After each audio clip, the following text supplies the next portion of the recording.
Okay, after Grandison was abandoned by Dick in Canada, he makes his way back. So he's proven himself, right?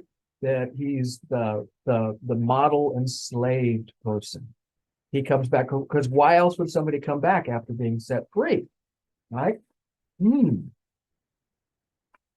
But then what do we learn later? At the very, very end of the story, Grandison came back to get others, his family, his wife, Betty the maid, his mother, Aunt Eunice, his father, Uncle Ike, his brothers Tom and John, and his little sister Elsie. So, wow. He, oh, now remember earlier, right? We looked at that passage where Grandison was chosen because of his loyalty and love of being enslaved. How does this, how can we start to tie things together and take a look at some possible themes? Themes we see here are the idea of pretending and masking one's identity. We see this with all of these characters here.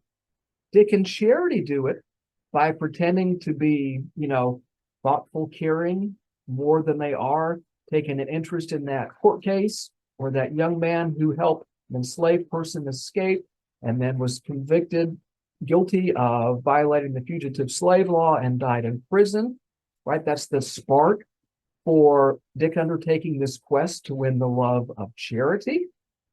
Both of those, both Dick and Charity, are indeed pretenders, right? They're masking their identities of being thoughtful, caring people, being the idea of an abolitionist when neither one of them is a true abolitionist. And what about Grandison? Oh, this was a classic masking of his identity here.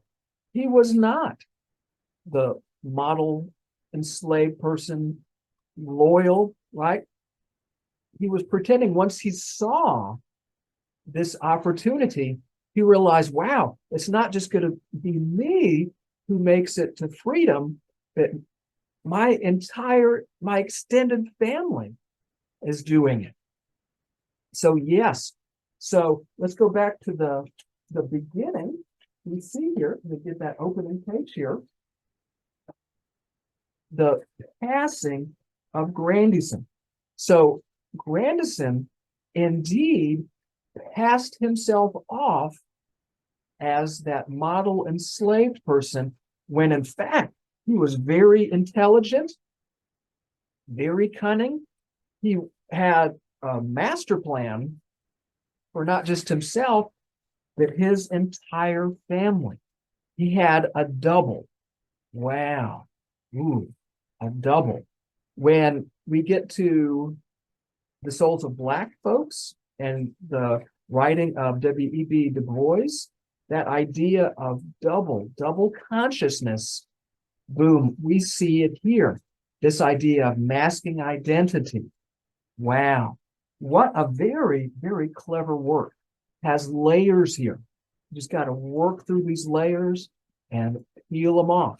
As we go through the different works of realism, start to make connections from one work to another. It's a very good way to deepen your reading, as well as to come up with ideas for an essay. And as always, if there's anything I can do to help, please let me know. Until we get to be together again, be well, do good work, and keep in touch.